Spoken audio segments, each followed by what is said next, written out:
కాళేశ్వరం బ్యారేజీలపై justice PC Ghose commission నివేదిక ఆధారంగా తదుపరి చర్యల అంశాన్ని కేంద్ర దర్యాప్తు సంస్థ సీబీఐకి అప్పగించే ప్రక్రియ వేగం అందుకుంది. జస్టిస్ పీసీ ఘోష్ కమిషన్ నివేదికపై శాసనసభలో చర్చ తర్వాత కేసును సీబీఐకి అప్పగిస్తున్నట్లు సీఎం ప్రకటించారు. దీనికి సంబంధించిన లేఖను కేంద్ర హోంమంత్రిత్వ శాఖకు రాష్ట్ర ప్రభుత్వం పంపింది. నీటిపారుదల శాఖ అధికారులు మంత్రి అనుమతి తర్వాత ముఖ్యమంత్రి ఆమోదం సైతం తీసుకుని రాష్ట్ర హోంశాఖ నుండి కేంద్ర హోంశాఖకు లేఖను పంపారు.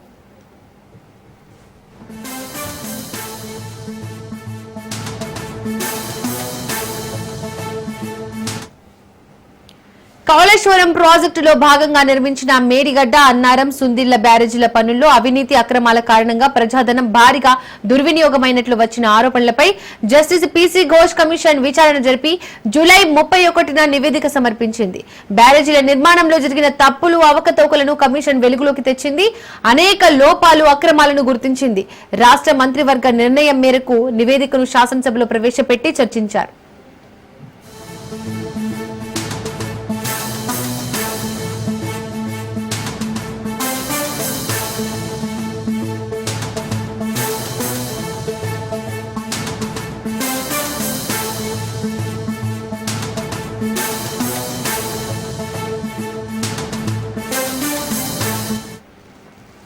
సీబీఐ విచారణకు కేంద్ర హోంశాఖ అంగీకరిస్తే కాళేశ్వరం బ్యారేజీలపై దర్యాప్తు మళ్లీ ప్రారంభమవుతుంది. మేడిగడ్డ బ్యారేజీలో చేసిన పనికి చెల్లించిన బిల్లులు, ఈ మొత్తం అంతిమంగా ఎవరికి ఎంత చేరిందన్న అంశంపై మరింత లోతుగా దర్యాప్తు చేయించాలని కమిషన్ సిఫార్సు చేసింది. కాళేశ్వరం ఇరిగేషన్ డెవలప్మెంట్ కార్పొరేషన్ పైన కూడా దర్యాప్తునకు సూచించింది.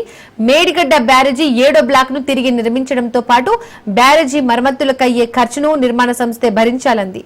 అన్నారం, సుందిళ్ల నిర్మాణ సంస్థలకు సైతం ఇదే సిఫార్సు చేసింది. దీంతో పాటు మాజీ ముఖ్యమంత్రి కేసీఆర్ పై చర్య తీసుకునే స్వేచ్ఛ ప్రభుత్వానికి ఉందని కూడా పేర్కొంది. ఐఏఎస్ అధికారులు, ఇంజనీర్లపై చర్యలకు కమిషన్ సిఫార్సు చేసింది. ఈ నేపథ్యంలో సీబీఐ రంగంలోకి దిగితే పరిస్థితి ఏ విధంగా ఉంటుందో అన్న టెన్షన్ మొదలైంది.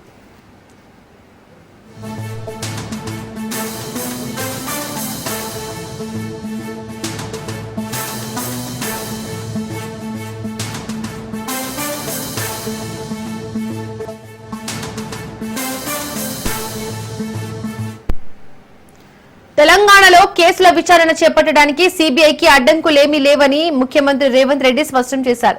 తాను సీఎంగా బాధ్యతలు చేపట్టిన తర్వాత పలు కేసుల విచారణకు అనుమతి ఇవ్వాలని దస్త్రాలు వస్తే వెంటనే సంతకం చేసి ఆమోదం తెలిపినట్లు వెల్లడించారు. ఇది నిరంతరం జరిగే సాధారణ ప్రక్రియ. ఇప్పుడు కాళేశ్వరం ప్రాజెక్టు నిర్మాణంలో జరిగిన అక్రమాలపై విచారణ చేయాలని సీబీఐని కోరుతూ రాష్ట్ర శాసనసభ నిర్ణయించినందున అవరోధం ఏమీ ఉండదన్నారు.